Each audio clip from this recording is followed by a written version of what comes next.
નમસ્કાર વિદ્યાર્થી મિત્રો, આજે આપણે વિજ્ઞાન અને ટેકનોલોજીનું 8મું પ્રકરણ સજીવો કેવી રીતે પ્રજનન કરે છે એ ભણવાનું છે.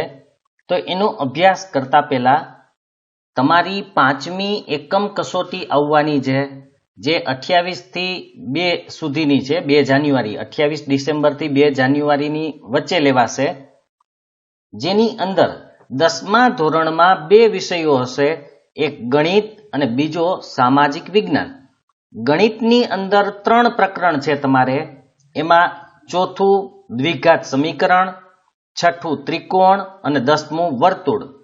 જ્યારે સામાજિક વિજ્ઞાનની અંદર પ્રકરણ 6 ભારતના સાંસ્કૃતિક વારસાના સ્થળો, પ્રકરણ 20 ભારતની સામાજિક સમસ્યાઓ અને પડકારો અને પ્રકરણ 18 ભાવ વધારો અને ગ્રાહક જાગૃતિ. તો આટલા ચેપ્ટર છે, બરાબર એની તૈયારી કરજો.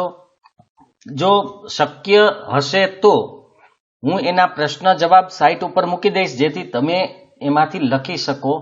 આમ તો પહેલા મેં તમને કીધું હતું કે એના જવાબ હું નથી મૂકતો, એનો વિડીયો પણ નથી બનાવતો, પણ જો હું નહીં બનાવું તો બીજા તો બનાવે જ છે, તો વિદ્યાર્થીઓ ત્યાં જઈને જુએ છે, તો આપણા વિદ્યાર્થીઓ આપણી પાસેથી જ મેળવે એવો મારો વિચાર છે. એટલે હવે આપણે કદાચ એનો વિડીયો અને સાઇટ ઉપર પણ જવાબ મૂકી દેશું. તો સાઇટ અને ચેનલને જોતા રહેજો. જ્યારે એના જવાબ પ્રશ્ન પેપર આવી જશે ત્યારે હું જવાબ આપી દઈશ તમને. તો હવે આપણે શરૂ કરીએ. સજીવોના પ્રજનનની ક્રિયાવિધિ પર ચર્ચા કરતા પહેલા આવો આપણે એક મૂળભૂત પ્રશ્ન કરીએ કે સજીવ પ્રજનન શા માટે કરે છે? તો આપણે ક્રિયાવિધિ એની આખી પદ્ધતિઓની વાત કરશું, પણ એની પહેલા એક મહત્વનો પ્રશ્ન છે કે સજીવ શા માટે પ્રજનન કરે છે?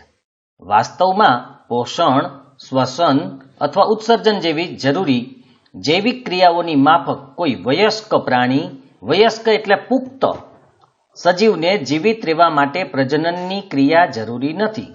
બરાબર યાદ રાખજો, જીવિત રહેવું હોય કોઈ સજીવને, પોતાના શરીરને ટકાવી રાખવું હોય, તો એને ઘણી બધી પદ્ધતિઓની કે ક્રિયાઓની જરૂર છે.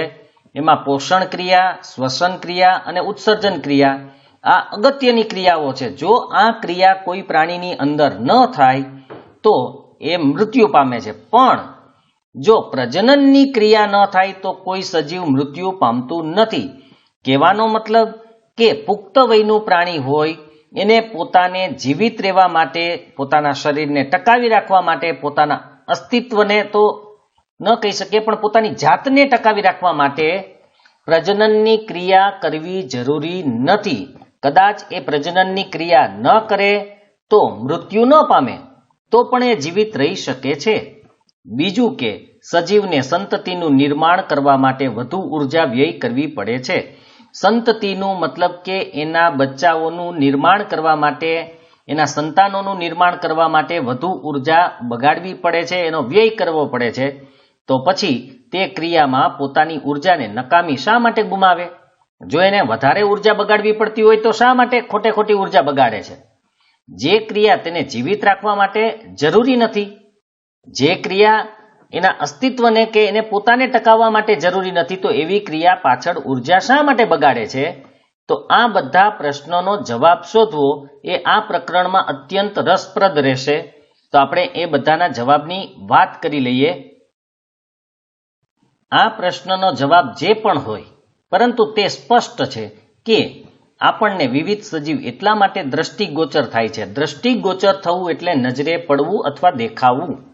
આપણે વિવિધ સજીવો એટલા માટે દેખાય છે કારણ કે તેઓ પ્રજનન કરે છે.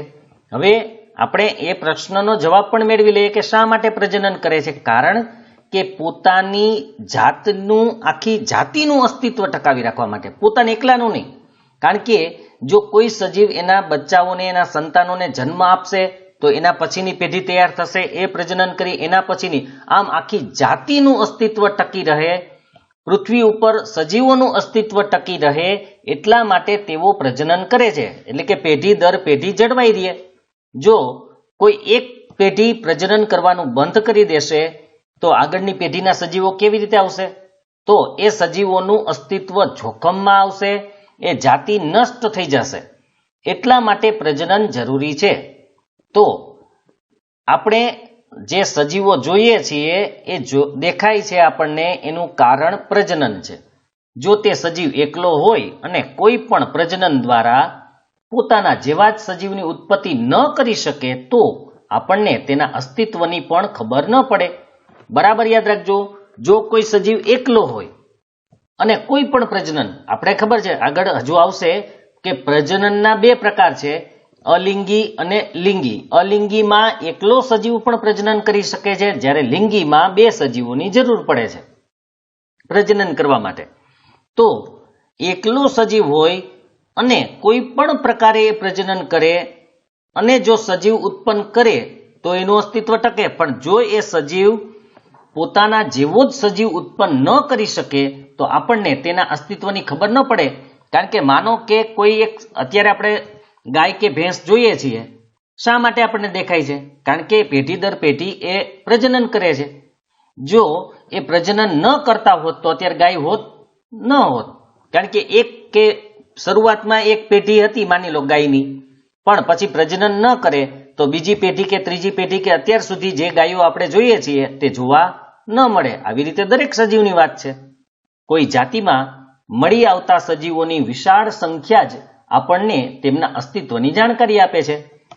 કારણ કે તમે કોઈ પણ એક જાતિ લઈ લો, એની અંદર આવતા જે સજીવો છે એ ખૂબ જ સંખ્યામાં આપણને જોવા મળે છે. હવે વધુ સંખ્યા હોવાનું કારણ પ્રજનન છે. પ્રજનનને કારણે એના સંતાનો પેઢી દર પેઢી વધુ સંખ્યામાં ઉત્પન્ન થયા કરે છે. એટલે આપણને ખબર પડે છે કે ભાઈ આવા સજીવો છે. જો વર્ષો પહેલા જ એનું પ્રજનન બંધ થઈ ગયું હોત તો આપણને આજે જોવા ન મળત, તો એના અસ્તિત્વની આપણને ખબર પડત નહીં. પણ આપણે આજુબાજુ નજર કરીએ તો ઘણી બધી સંખ્યામાં જુદા જુદા જાતના પ્રાણીઓ જોવા મળે છે. એનો મતલબ કે તેઓ પ્રજનન કરે છે અને પોતાનું અસ્તિત્વ ટકાવી રાખે છે. આપણને કેવી રીતે ખબર પડે છે કે બે સજીવ એક જ જાતિના સભ્ય છે? કોઈ પણ બે સજીવ એક જ જાતિના છે, બે ગાય હોય કે બે ભેંસ હોય કે બે ઘોડા હોય, તો સામાન્યતઃ આપણે એવું એટલા માટે કહીએ છીએ તેઓ એક સમાન દેખાય છે. આપણે એક જ જાતિના સભ્યો હોય તો આપણે સામાન્ય રીતે એના શરીરનો બાહ્ય દેખાવ જુઓ તો એક સરખો લાગે, તો આપણે એને એક જ જાતિના સભ્યો કહીએ છીએ. આમ પ્રજનન કરનારા સજીવો નવી સંતતિનું સર્જન કરે છે જે ખાસી હદ સુધી સમાન જોવા મળે છે. બરાબર યાદ રાખજો, પ્રજનન કરનારા જે સજીવો છે, નવી સંતતિ, એનું નવું સંતાન કે નવા બચ્ચાને જે જન્મ આપે છે કે એનું સર્જન કરે છે, એ મોટે ભાગે એના જેવું જ હોય. એટલે જ આપણે કહીએ છીએ પ્રજનનનો મતલબ જ એ છે કે જે સજીવ પોતાના જેવા જ સજીવને ઉત્પન્ન કરે તો એ ક્રિયાને પ્રજનન કહેવાય. પોતાના જેવા જ એટલે જે સજીવો પ્રજનન દ્વારા નવો સજીવ ઉત્પન્ન કરે એ પોતાના માતા પિતા જેવો જ દેખાય છે. એટલે જેટલા સજીવો એક સમાન દેખાવના હોય છે એ બધા એક જાતિના હોય એવું આપણે માનીએ છીએ. ત્યાર પછીનો મુદ્દો છે, શું સજીવો પૂર્ણરૂપે પોતાની પ્રતિકૃતિનું સર્જન કરે છે? પ્રતિકૃતિ મતલબ કે એની કોપી. પૂર્ણ રૂપે પોતાની પ્રતિકૃતિ એટલે કે કોપી ટુ કોપી એવો જ સજીવ છે એ ઉત્પન્ન કરે છે. વિવિધ સજીવોની સંરચના, આકાર એટલે કે એનો કદ તેમજ આકૃતિ સમાન હોવાને કારણે જ તે સમાન જોવા મળે છે. કારણ કે એનો જે બંધારણ હોય, સંરચના એટલે બંધારણ, શરીરનો બાંધો, શરીરની ડિઝાઇન, એનું આકાર કે એનું કદ અને એની આકૃતિ સરખી હોય એટલે આપણે સમાન જોવા મળે છે. શરીરની સંરચના સમાન હોવા માટે તેમની બ્લુ પ્રિન્ટ પણ સમાન હોવી જોઈએ. બ્લુ પ્રિન્ટ મતલબ કે શરીરની અંદર જોવા મળતી રચના જે એક સરખી હોય તો આખા શરીરની સંરચના સમાન હોય. બ્લુ પ્રિન્ટનો મતલબ અહીંયા છે કે આપણે જે ડીએનએ હોય છે, જેને આપણે જનીનો કહીએ છીએ, જનીનોની અંદરની રચના સરખી હોય તો એમની શરીર રચના પણ એક સરખી દેખાય છે. આમ પોતાના મૂળભૂત રીતે પ્રજનન કરવું એટલે સજીવની સંરચનાની બ્લુપ્રિન્ટ તૈયાર કરવાની ક્રિયા છે. પ્રજનનનો મતલબ જ છે કે એની અંદર જેવી રચના છે એવી રચનાની બીજી એક પ્રિન્ટ તૈયાર કરવી, એક કોપી તૈયાર કરવી અહીંયા, અને એ કોપીને કારણે જે નવું સજીવ બને છે એ મૂળ સજીવો જેવું જ હોય છે. ધોરણ 9માં તમે અભ્યાસ કર્યો કે કોષના કોષ કેન્દ્રમાં રહેલા રંગસૂત્રોના ડીએનએ એટલે કે ડીઓક્સી રિબોન્યુક્લિક એસિડ, જેનું પૂરું નામ છે ડીએનએનું, એના અણુઓમાં આનુવંશિક લક્ષણોનો સંદેશ હોય. આનુવંશિક લક્ષણો એટલે એક પેઢીમાંથી જે લક્ષણ બીજી પેઢીમાં આવે એને આનુવંશિક લક્ષણ કહેવાય. આપણા લક્ષણો આપણા માતા પિતા જેવા હોય છે, તો આ માતા પિતામાંથી જે લક્ષણો આપણામાં આવે છે એ લઈ આવવાનું કાર્ય કોણ કરે છે? તો કે કોષના કોષ કેન્દ્રની અંદર જે રંગસૂત્ર હોય એ રંગસૂત્ર ઉપર જે ડીએનએ આવેલા હોય એ ડીએનએ આનુવંશિક લક્ષણોનો સંદેશો આપે છે, એટલે કે એક પેઢીના લક્ષણોને બીજી પેઢીમાં લઈ જાય છે. તમે આકૃતિ કદાચ જોઈ હશે, આ રીતે રંગસૂત્રોની આકૃતિ હોય છે એચ જેવા આકારે. એમાં અહીંયા જનીનો આવેલા હોય, આ જનીનો ડીએનએ થી બનેલા હોય, ડીએનએના ટુકડા એટલે જનીનો. તો આ જનીનો છે એ આનુવંશિક માહિતીનું એક પેઢીમાંથી બીજી પેઢીમાં સ્થળાંતર કરે છે, એટલે કે લક્ષણો એક પેઢીમાંથી બીજી પેઢીમાં લઈ જવાનું કાર્ય કરે છે, જે પિતૃ તરફથી સંતતિમાં આવે છે. આનુવંશિક લક્ષણો, પિતૃ એટલે માતા પિતા, અહીંયા કોઈ પણ, તો માતા પિતામાંથી લક્ષણો એની સંતતિમાં આવે છે. કોષના કોષ કેન્દ્રમાં રહેલ ડીએનએમાં પ્રોટીન સંશ્લેષણ હેતુ માહિતી હોય છે. ડીએનએની અંદર જે લક્ષણો છે એ મોટે ભાગે પ્રોટીન સંશ્લેષણના રૂપમાં હોય છે. જે પ્રકારનું પ્રોટીન બને એ પ્રકારના લક્ષણો બીજી પેઢીમાં આવે છે. એટલે માહિતી છે એ પ્રોટીનના રૂપે એમાં સંગ્રહાયેલી હોય છે. આ સંદેશ અલગ હોવાની સ્થિતિમાં નિર્માણ કે સંશ્લેષણ પામતો પ્રોટીન પણ ભિન્ન હોય છે. બરાબર યાદ રાખજો, આનુવંશિક લક્ષણોનો જે સંદેશ આવે છે, જો એ સંદેશ અલગ હોય, માતા પિતા કરતા થોડો ભિન્ન હોય, તો એવી સ્થિતિની અંદર જે નિર્માણ પામતું હોય, સંશ્લેષણ પામતું હોય કે બનતું પ્રોટીન હોય એ પણ અલગ હોય. પ્રોટીન અલગ બને તો સંદેશો પણ અલગ હોય. આ ખાસ યાદ રાખજો, જે પ્રકારનું પ્રોટીન બનશે એવા પ્રકારના લક્ષણો સંતતિમાં, એના બચ્ચામાં, એના સંતાનમાં જોવા મળશે. ભિન્ન એટલે કે અલગ પ્રોટીન પરિવર્તિત એટલે કે બદલાયેલ શારીરિક સંરચના તરફ દોરી જાય છે. એટલે આપણે હમણાં જ કીધું, જો પ્રોટીન થોડું અલગ ઉત્પન્ન થાય, થોડુંક અલગ નિર્માણ પામે, તો શરીરની સંરચના, શરીરનું ડિઝાઇન, શરીરનું બંધારણ એ પણ અલગ હોય છે. થોડો એમાં ચેન્જ આવે છે, એમાં થોડું પરિવર્તન આવે છે. એટલે લક્ષણોનો આધાર ડીએનએ ઉપર હોય છે, પણ ખાસ કરીને ડીએનએમાં રહેલા પ્રોટીન ઉપર હોય છે. પ્રોટીનમાં જો ફેરફાર થાય તો લક્ષણોમાં પણ ફેરફાર થાય છે. આમ પ્રજનનની મૂળભૂત ઘટના ડીએનએની પ્રતિકૃતિ બનાવવાની છે. જેવું ડીએનએ પિતૃઓની અંદર છે એવું જ ડીએનએ સંતતિમાં આવે કે સંતતિમાં બને તો એ લક્ષણો છે એ એના એ જ રહેશે, એની સંરચના, એનું ડિઝાઇન, એનું બંધારણ એનું એ જ રહેશે. એટલે પ્રજનનની મૂળભૂત ઘટના છે અથવા પ્રજનનનું મૂળ કાર્ય શું છે? તો એ છે ડીએનએની પ્રતિકૃતિ, એની કોપી બનાવવાનું. ડીએનએની પ્રતિકૃતિ બનાવવા માટે કોષો વિવિધ રાસાયણિક ક્રિયાઓનો ઉપયોગ કરે છે. કારણ કે આપણા કોષોની અંદર પણ જૈવ રાસાયણિક પ્રક્રિયાઓ ચાલતી હોય, રાસાયણિક પ્રક્રિયાઓ ચાલતી હોય, તો ડીએનએની પ્રતિકૃતિ, એની કોપી બનાવવા માટે કોષો જુદી જુદી રાસાયણિક ક્રિયાઓનો ઉપયોગ કરે છે. જે પ્રજનન કોષમાં ડીએનએની બે પ્રતિકૃતિઓ બનાવે છે અને તેઓનું એકબીજાથી અલગ હોવું જરૂરી છે. બરાબર યાદ રાખજો, પ્રજનન કોષો આપણા જે છે એની અંદર ડીએનએની બે પ્રતિકૃતિ, બે કોપી બનતી હોય છે અને એ બંને એકબીજાથી અલગ હોવી જરૂરી છે. બંને પ્રતિકૃતિ સમાન હોવી જોઈએ નહીં. પરંતુ ડીએનએની એક પ્રતિકૃતિને મૂળ કોષમાં રાખીને બીજી પ્રતિકૃતિને તેની એટલે કે કોષની બહાર કાઢી નાખવાથી કામ ચાલતું નથી, કારણ કે બીજી પ્રતિકૃતિની પાસે જૈવિક ક્રિયાઓના રક્ષણ માટે સંગઠિત કોષીય સંરચના હોતી નથી. બરાબર યાદ રાખજો કે બે પ્રતિકૃતિમાંથી એકને રાખે જે મૂળ કોષની અંદર અને એકને બહાર કાઢી નાખે તો એ બરાબર કામ થઈ શકે નહીં, કારણ કે બીજી પ્રતિકૃતિ જે છે એની પાસે એટલે કે બીજી જે કોપી બની હોય અંદર આપણા કોષોની અંદર પ્રજનન કોષોની અંદર ડીએનએની બે કોપી બનેલી હોય. કોપી એટલે બે સરખા ભાગ, પણ આ સરખા ભાગ મતલબ લક્ષણ અલગ અલગ છે પણ બે ભાગમાં વહેંચાયેલું હોય.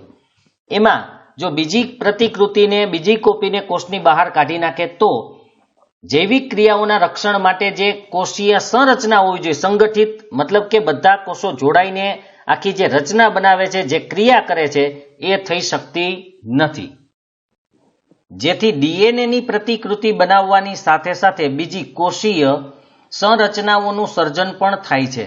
બરાબર યાદ રાખજો, કારણ કે ખાલી પ્રતિકૃતિ બનાવી દેવાથી એના માટે જે ક્રિયાઓ કરવા માટેની સંરચના હોય એ ન હોય માટે એક પ્રતિકૃતિ કામ આવી શકે નહીં. જો તમારે પ્રતિકૃતિને યોગ્ય ક્રિયા કરાવવી હોય તો એના માટે બીજી કોષોની બનેલી સંરચના પણ જરૂરી છે. એટલે ડીએનએની પ્રતિકૃતિ બને એની સાથે સાથે એક કોષોની બીજી રચના બને છે એ એના માટે ચોક્કસ કાર્ય કરે છે. તેના પછી ડીએનએની પ્રતિકૃતિઓ અલગ થઈ જાય છે. જે બે એક કોષની અંદર પ્રજનન કોષોમાં બે પ્રતિકૃતિ બની હતી, બે કોપી બની હતી, એ બંને કોપી કોષીય સંરચનાનું સર્જન થાય પછી અલગ થાય છે. એટલે પોતપોતાને દરેકને એટલે કે બંનેને ક્રિયા કરવા માટે એક કોષીય સંરચના મળે છે. પરિણામ રૂપે એક કોષ વિભાજિત થઈને બે કોષો બનાવે છે. બરાબર યાદ રાખજો, એક કોષમાંથી બે કોષ બને. સામાન્ય નિયમ આપણે જે હમણાં જોયું કે આ એક કોષ હોય છે, પહેલા એમાં ડીએનએ હોય. હવે આ ડીએનએ અહીંયા છે, આ ડીએનએ બે ભાગમાં વેચાઈ જાય છે એટલે કે બે કોપી એની બને છે. માની લો કે આ બે કોપી બની ગઈ. હવે એક કોપીને અંદર રાખે ને બીજી કોપીને બહાર કાઢી નાખે તો બીજી કોપી કઈ કામમાં નહીં આવે. કેમ કે એ કોપીને પોતાની ક્રિયા કરવા માટે કોષોનું બંધારણ જરૂરી છે એટલે કે કોષો હોવા જરૂરી છે. પણ જો બહાર નીકળી જશે અને કોષોનું બંધારણ પણ નહીં હોય તો એ ક્રિયા કરી શકશે નહીં.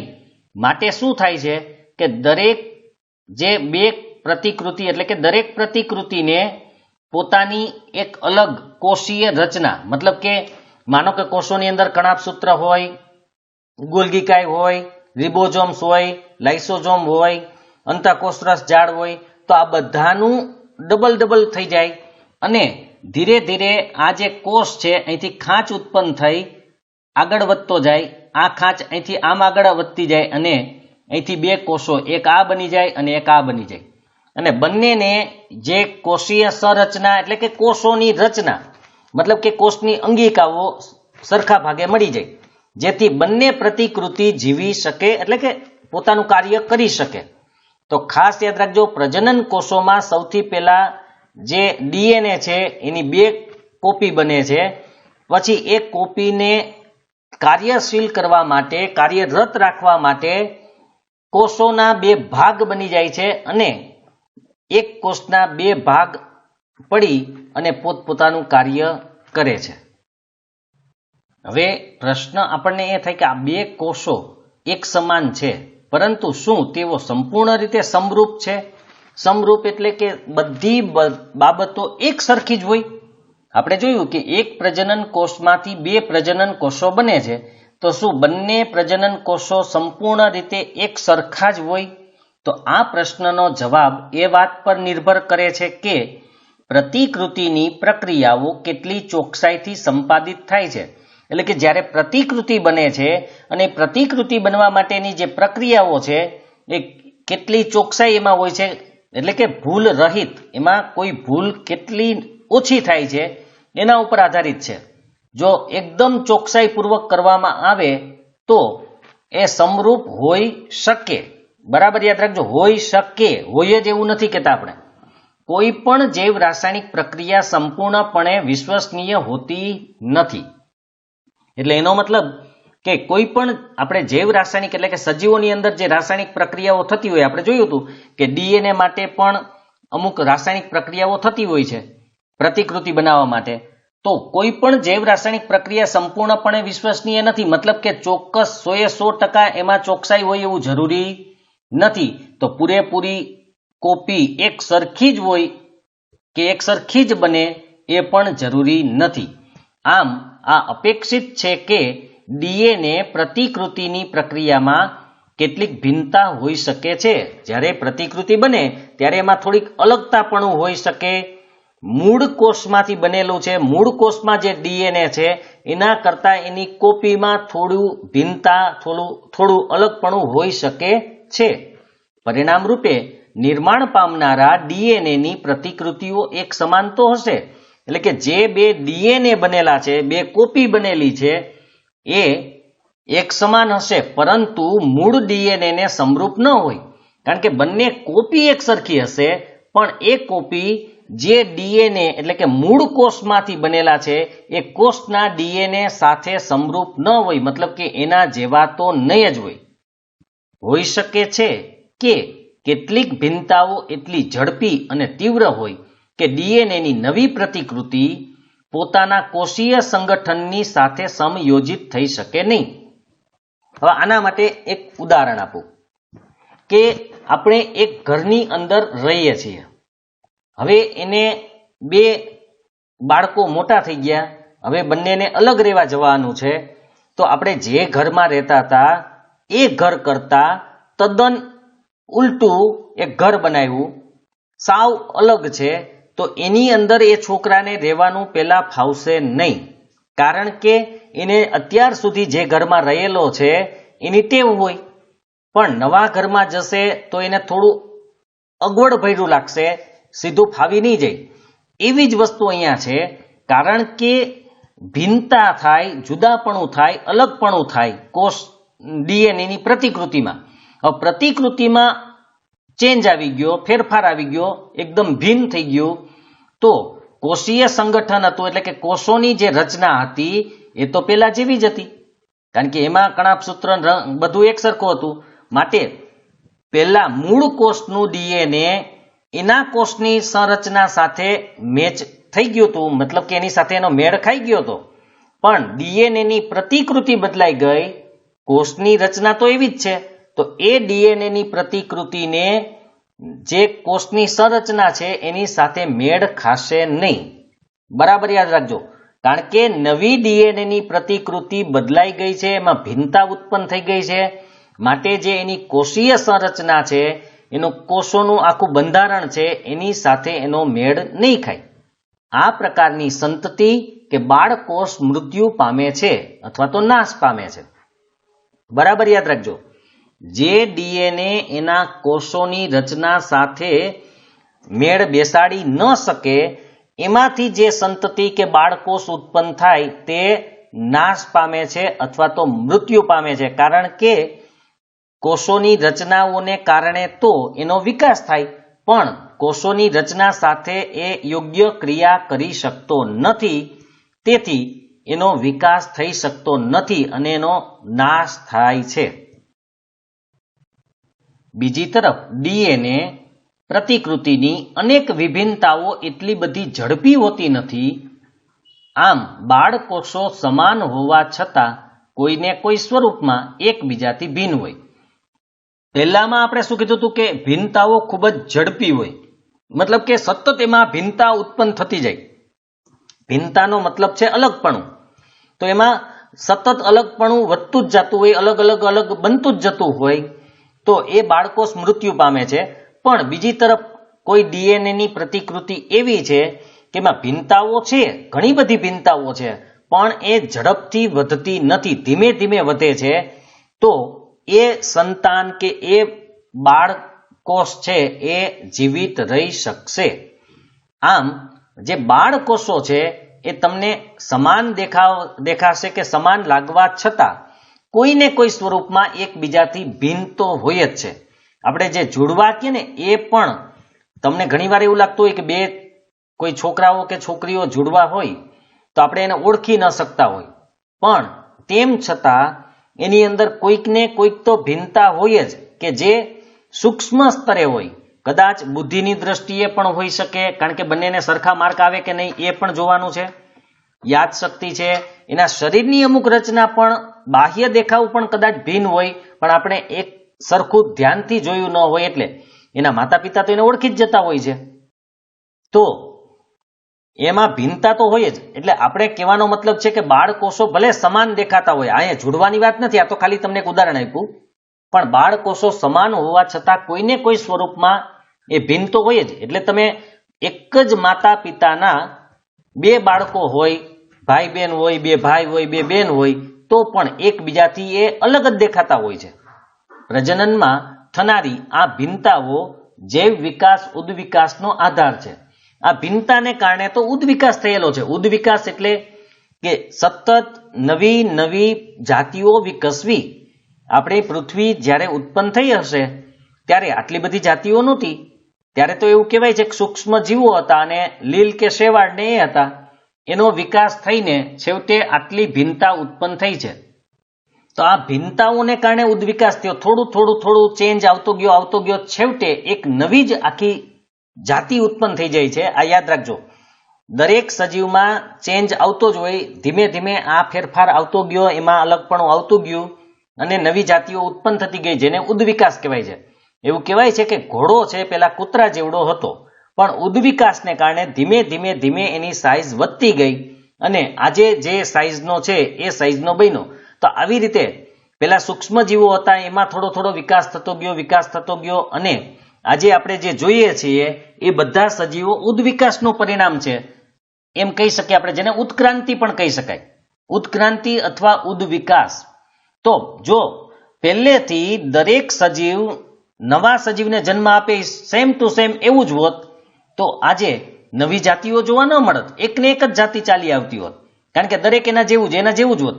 પણ એમાં થોડો થોડો ફેરફાર આવતો ગયો અને જેમ જેમ સમય વીતતો ગયો તેમ નવી નવી જાતિઓ બનતી ગઈ, જેની ચર્ચા આપણે પછીના પ્રકરણમાં કરવાની છે ઉદ્વિકાસની. તો એ આપણે ત્યારે જોશું. હવે આપણે જોઈએ ભિન્નતાનું મહત્વ. તો ભિન્નતા શા માટે જરૂરી છે? ભિન્નતાનું મહત્વ શું છે? પોતાની પ્રજનન ક્ષમતાનો ઉપયોગ કરી સજીવોની વસ્તી યોગ્ય નિવસન તંત્રમાં સ્થાન અથવા વસવાટ પ્રાપ્ત કરે છે. કોઈ પણ સજીવ છે એ પોતાની જે પ્રજનન ક્ષમતા હોય, પ્રજનન કરવાની એની જે કેપેસિટી છે એનો ઉપયોગ કરી અને સજીવોની જે વસ્તી તૈયાર થાય, સજીવોની જે નવી સંખ્યાઓ તૈયાર થાય એ યોગ્ય નિવસન તંત્રમાં. નિવસન તંત્ર આપણને ખબર છે એ પાણીનું પણ હોઈ શકે, જમીન પરનું પણ હોઈ શકે, રણ વિસ્તાર, પાણીમાં આપણે દરિયાનું હોય, નદી હોય, તળાવ હોય, જમીન ઉપરમાં આપણે ઘાસ ભૂમિનું હોય, જંગલનું હોય, રણનું હોય. તો આવા નિવસન તંત્રમાં સ્થાન અથવા વસવાટ પ્રાપ્ત કરે છે, મતલબ કે ત્યાં એ રહે છે. જેમ એની સંખ્યા વધતી જાય એમ યોગ્ય નિવસન તંત્ર એ ગોતતા જાય, જ્યાં એને યોગ્ય પર્યાવરણ મળી રહે ત્યાં તે વસવાટ કરે છે. પ્રજનન દરમિયાન ડીએનએ પ્રતિકૃતિનું સાતત્ય સજીવની શારીરિક સંરચના તેમજ બંધારણ જાળવી રાખવા માટે અત્યંત મહત્વપૂર્ણ છે કે જે તેઓને વિશિષ્ટ વસવાટને યોગ્ય બનાવે છે. બરાબર જોજો કે પ્રજનન દરમિયાન જે ડીએનએની આપણે કીધું હતું કોપી બને, પ્રતિકૃતિ બને, એ સાતત્ય મતલબ કે સતત એક સરખી બને તો સજીવની શારીરિક સંરચના એટલે કે એનો બાહ્ય દેખાવ, એની ડિઝાઇન શરીરની, એનું બંધારણ જાળવી રાખવા માટે મહત્વપૂર્ણ છે. કારણ કે તો એનું શરીર એવું ને એવું જ બને જેવું એના પિતૃઓનું હોય, માતા પિતાનું હોય તેવું. અને જો એનું શરીરનું બંધારણ એવું જ રહે તો તેઓને વિશિષ્ટ વસવાટને યોગ્ય બનાવે, મતલબ કે એક ચોક્કસ વિસ્તારની અંદર તે વસવાટ કરી શકે. આપણે ઘણી વખત તમે સાંભળ્યું હશે કે અમુક બહારના દેશોની અંદર જે પ્રાણીઓ થાય કે એક ચોક્કસ વિસ્તારની અંદર રહેતા હોય એને અહીંયા લઈ આવવામાં આવે તો એ જીવી શકતા નથી, કારણ કે એ વિશિષ્ટ વસવાટ માટે તૈયાર થયેલા છે. જો એનો વસવાટને ચેન્જ કરવામાં આવે તો એ મૃત્યુ પામે. આમ કોઈ પણ જાતિની વસ્તીની સ્થાયિત્વનો સંબંધ પ્રજનન સાથે છે. કારણ કે આપણે જોયું કે પ્રજનનમાં એની ડીએનએની પ્રતિકૃતિ કેવી છે, સતત એક સરખી હોય તો એનું શરીરનું બંધારણ એક સરખું હોય. શરીરનું બંધારણ એક સરખું હોય તો એ કોઈ એક ચોક્કસ વસવાટની અંદર રહી શકે છે. એટલે કોઈ પણ જાતિ છે એની આખી વસ્તીનું સ્થાયિત્વ મતલબ કે તે ત્યાં રહેશે કે નહીં કોઈ ચોક્કસ પર્યાવરણની અંદર, તો એનો સંબંધ પ્રજનન ઉપર છે. પ્રજનન દરમિયાન જે પ્રકારની પ્રતિકૃતિ ઉત્પન્ન થશે તે પ્રકારે તેનો વસવાટ નક્કી થશે. પરંતુ વસવાટમાં અનેક પરિવર્તન આવી શકે છે. વસવાટમાં ફેરફાર થતા જ હોય સમયની સાથે. જે સજીવોના નિયંત્રણમાં હોતું નથી એ આપણે પણ ખબર છે કે આપણે જે જગ્યાએ રહીએ છીએ ત્યાં કદાચ તાપમાન વધી જાય, તાપમાન ઘટી જાય તો આપણે કંઈ કરી શકતા નથી, આપણા કંટ્રોલમાં નથી. કારણ કે આપણે જ્યાં રહીએ છીએ ત્યાં આપણે પહેલા ટેવાઈ ગયેલા હોઈએ છીએ, પણ એમાં જો કોઈ ફેરફાર થાય તો એને આપણે કંટ્રોલ કરી શકતા નથી. પૃથ્વીનું તાપમાન ઓછું કે વધારે થઈ શકે છે, એમાં આપણે ઓછું કે વધારે કરી શકતા નથી. માનો કે શિયાળો છે, આપણે ગરમીની જરૂર છે તો તાપમાન ઊંચું કરી દઈએ તો આપણા હાથમાં છે નથી. એમ કોઈ પણ સજીવના નિયંત્રણમાં નથી હોતું, પોતાના હાથમાં નથી હોતું. કારણ કે આ બધા કુદરતી તત્વો છે. એટલે પૃથ્વીનું તાપમાન વધુ થઈ શકે કે ઓછું પણ થઈ શકે. પાણીના સ્તરમાં પરિવર્તન આવી શકે, વધઘટ થઈ શકે. એમાં પણ કોઈ ઉલ્કાની અથડામણ તેના કેટલાક ઉદાહરણ છે. ક્યારેક એવું પણ બની શકે કે કોઈ જગ્યાએ ઉલ્કાની અથડામણ થાય, ઉલ્કા પડે તો પણ એમાં એનું વસવાટમાં પરિવર્તન આવી શકે. આપણે ખબર છે કે ડાયનાસોર છે આવી ઉલ્કાઓ પડવાને કારણે કદાચ મૃત્યુ પામ્યા હતા. પણ માની લો કે કોઈ એક ચોક્કસ જગ્યાએ તાપમાન વધી ગયું તો એનો વસવાટ એને ચેન્જ કરવો પડશે, અથવા તો એ વસવાટમાં રહેવા માટે એને ટેવાવવું પડશે. એટલે વસવાટમાં ફેરફાર તો આવી જ શકે છે. જો એક વસ્તી કોઈ વસવાટને અનુકૂળ છે, એટલે કે ત્યાં ટેવાઈ ગઈ છે, અને આ વસવાટમાં કેટલાક અતિ ઝડપી પરિવર્તન આવે તો આવી પરિસ્થિતિમાં કે આવી અવસ્થામાં વસ્તીનો સંપૂર્ણ વિનાશ થવાની પણ સંભાવના છે. મેં તમને કીધું ડાયનાસોર મૃત્યુ પામ્યા. શા માટે? કારણ કે ઉલ્કાઓને કારણે જે ગરમી ઉત્પન્ન થઈ હતી કે એ સહન કરી શક્યા નહીં. કારણ કે એના ઉપર પણ આવવાથી તો કદાચ આવી જ રીતે તાપમાન વધી જાય અથવા એકદમ તાપમાન ઘટી જાય તો એ એકદમ ઝડપી પરિવર્તન આવ્યું કહેવાય વસવાટની અંદર. અને આવી સ્થિતિની અંદર, આવી અવસ્થામાં સંપૂર્ણ વસ્તી નાશ પામી શકે છે. અહીંયા સંભાવના છે, યાદ રાખજો. કારણ કે એ ટેવાયેલા નથી. એ જે પહેલાનું વાતાવરણ હતું એમાં ટેવાયેલા છે. જો વાતાવરણમાં, પર્યાવરણની અંદર ફેરફાર થાય તો એ ટેવાયેલા નથી હોતા, માટે એનો નાશ થાય છે. એટલે જ મેં કીધું કે એક જગ્યાના પ્રાણીને બીજી જગ્યાએ લઈ જવામાં આવે એની ઉલટી પરિસ્થિતિમાં, માનો કે ઠંડા પ્રદેશમાં વસતા પ્રાણીને તમે રણ પ્રદેશમાં લઈ જાઓ તો એ જીવવું એના માટે મુશ્કેલ છે. કારણ કે એ એના માટે તૈયાર થયેલું નથી, ટેવાયેલું નથી. તો અહીંયા પણ એવું થાય કે વસવાટમાં પરિવર્તન આવે તો એ નાશ પામે. તેમ છતાં જો આ વસ્તીના થોડા સજીવોમાં કેટલીક ભિન્નતા આવેલી હશે તો તેઓ જીવતા રહેવાની કેટલીક સંભાવના ધરાવે છે. આપણે શું કીધું હતું? સેમ ટુ સેમ એવા જ હોય, એની સંરચના એવી જ હોય તો એક જ વસવાટમાં એ વસી શકે છે. પણ કદાચ જો કોઈ સજીવ એવા હોય એના જ જાતિના કે જેમાં થોડી ભિન્નતા હોય, થોડું અલગપણું હોય, તો એ જીવતા રહેવાની સંભાવના ધરાવે છે. આ બરાબર યાદ રાખજો, એ જીવતા રહેવાની સંભાવના ધરાવે છે. આમ જો શીતોષ્ણ પાણીમાં મળી આવનારા જીવાણુઓની વસ્તી હોય અને વૈશ્વિક ઉષ્મીકરણના કારણે પાણીનું તાપમાન વધી જાય તો મોટા ભાગના આ જીવાણુઓ મરી જશે. શીત પ્લસ ઉષ્ણ, શીતોષ્ણ મતલબ કે ઠંડુ ગરમ મીડિયમ હોય એવું. એવા પાણીમાં જે જીવાણુ એટલે કે બેક્ટેરિયા રહેતા હોય, હવે એ પાણીનું વૈશ્વિક ઉષ્મીકરણ મતલબ કે ગ્લોબલ વોર્મિંગને કારણે તાપમાન વધી જાય તો આ જે જીવાણુ છે, બેક્ટેરિયા છે, એ મોટા ભાગના મરી જશે. પરંતુ તાપમાન પ્રતિરોધી ક્ષમતા ધરાવનારા કેટલાક પરાવર્તક જીવાણુઓ જીવિત રહી શકે અને વૃદ્ધિ કરી શકે. કદાચ કોઈ બેક્ટેરિયા એવા હોય કે જે તાપમાન પ્રતિરોધી મતલબ કે તાપમાનને સહન કરવાનો ગુણ ધરાવતા હોય, તાપમાનને સહન કરી શકે એવા હોય, તો એવી એની કેપેસિટી હોય તો એ જીવતા રહી શકે અને ધીમે ધીમે એની વૃદ્ધિ પણ થાય. શરૂઆતમાં વૃદ્ધિ કદાચ ઓછી થાય પણ લાંબા ગાળે એની વૃદ્ધિ પણ થઈ શકે. તો આમ જો સજીવની અંદર ભિન્નતા હોય તો એ પોતાનું અસ્તિત્વ ટકાવી શકે છે. જો આ પહેલું મહત્વ છે એનું. ભિન્નતાને કારણે જ જો એક જ સરખી સંરચના ચાલી આવી હોત તો એ ચોક્કસ પ્રકારના પર્યાવરણમાં જ જીવિત રહી શકત. જો એ પર્યાવરણમાં ફેરફાર થાય તો એ નાશ પામત. પણ એની અંદર જો ભિન્નતા હોય તો એ અલગ પ્રકારના પર્યાવરણમાં પણ જીવી શકે છે.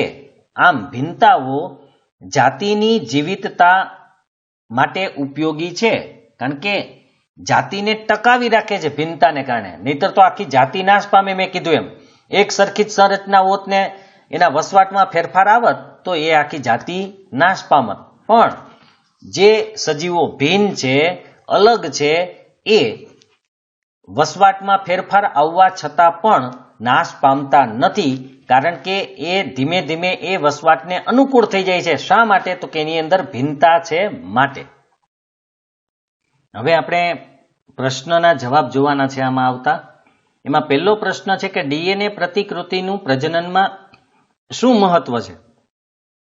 તો આપણને ખબર છે કે પ્રજનનની જે મૂળ ઘટના છે એ ડીએનએની પ્રતિકૃતિ બનાવવાની છે, અને ડીએનએની પ્રતિકૃતિ બનાવવા માટે જે કોષો છે એ જુદી જુદી રાસાયણિક ક્રિયાઓનો ઉપયોગ કરે છે. અને આ જે પ્રજનન કોષો છે એની અંદર બે પ્રકારની ડીએનએની પ્રતિકૃતિ ઉત્પન્ન થાય છે અથવા બને છે.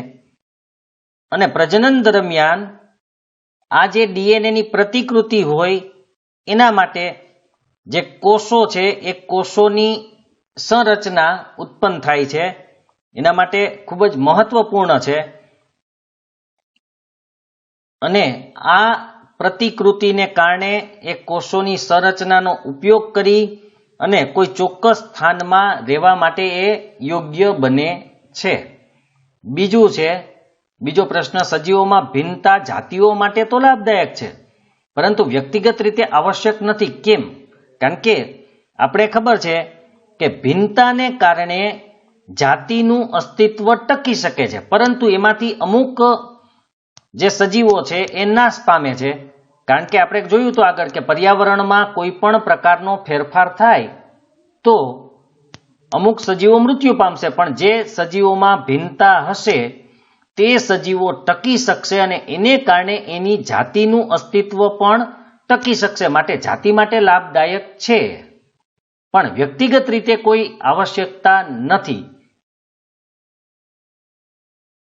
આ પ્રશ્નોના જવાબ પણ આપણે સાઇટ ઉપર સમય મળશે ત્યારે આપણે મૂકી દેશું. હજુ તો પાઠ આપણો ચાલુ છે, પાઠ પૂર્ણ થશે ત્યારે એ પણ આપણે મૂકી દેશું. ત્યાર પછી જે મુદ્દો છે એકલ સજીવો દ્વારા ઉપયોગમાં લેવાતી પ્રજનનની પદ્ધતિઓ. આપણે આખો પાઠ જ ભણવાનો છે. ભલે 2021 મેની અંદર અમુક મુદ્દાઓ પૂછાવાના હોય પણ આપણે આખો પાઠ ભણવાનો તો છે જ. એ મેં તમને પહેલા પણ કીધું હતું. કારણ કે અભ્યાસક્રમ પરીક્ષા માટે નથી, ભણવા માટે તો સંપૂર્ણ જ રાખવાનો છે. અને આગળના ધોરણોમાં આનો ઉપયોગ પણ આવશે સાયન્સ માટે. તો તમે આખો અભ્યાસક્રમ ભણશો તો જ. પરીક્ષાને મહત્વ ખાલી ન આપતા કે ભાઈ પરીક્ષામાં આટલું જ પૂછાશે, પણ આ જ્ઞાન મેળવવા માટે પણ છે. બધું પરીક્ષામાં આમ પણ ક્યારે પૂછાતું હોય છે, પણ છતાંય આપણે ભણતા હોઈએ છીએ. એટલે આપણે પાઠના તમામ મુદ્દાઓને આવરી લેશું એટલે સમજવામાં પણ અનુકૂળ રહે. ઘણી વખત એવું બને કે એક મુદ્દો બીજા મુદ્દા સાથે સંકળાયેલો હોય. જો તમને પહેલો મુદ્દો ખબર ન હોય તો બીજો મુદ્દામાં સમજવામાં તકલીફ પડે. એટલે આપણે સંપૂર્ણ પાઠનો અભ્યાસ કરશું. તો એકલ સજીવો દ્વારા ઉપયોગમાં લેવાતી પ્રજનનની પદ્ધતિઓ. એકલ સજીવો એટલે કે એક જ સજીવ દ્વારા જે પ્રજનન પદ્ધતિઓ ઉપયોગમાં લેવાય છે એની વાત અહીંયા કરવાની છે આપણે. તો એ આપણે નેક્સ્ટ પાર્ટમાં લેશું. આખો એક સળંગ મુદ્દો છે, ઘણા બધા પ્રકાર એમાં છે.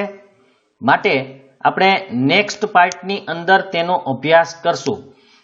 જો તમને આ વિડીયો પસંદ આવ્યો હોય તો લાઈક કરજો, શેર કરજો અને જે વિદ્યાર્થી મિત્રોએ ચેનલને સબસ્ક્રાઇબ ન કરેલી હોય તે સબસ્ક્રાઇબ કરજો, અન્ય મિત્રોને પણ કરાવજો અને કોમેન્ટમાં પણ મને જણાવજો તમને સમજવામાં યોગ્ય લાગ્યું અથવા સમજમાં ન આવ્યું હોય તો તમે કોમેન્ટમાં મને પૂછી શકો છો. હવે આપણે નેક્સ્ટ વિડીયોમાં એકલ સજીવો દ્વારા ઉપયોગમાં લેવાતી પ્રજનન પદ્ધતિઓનો અભ્યાસ કરશું.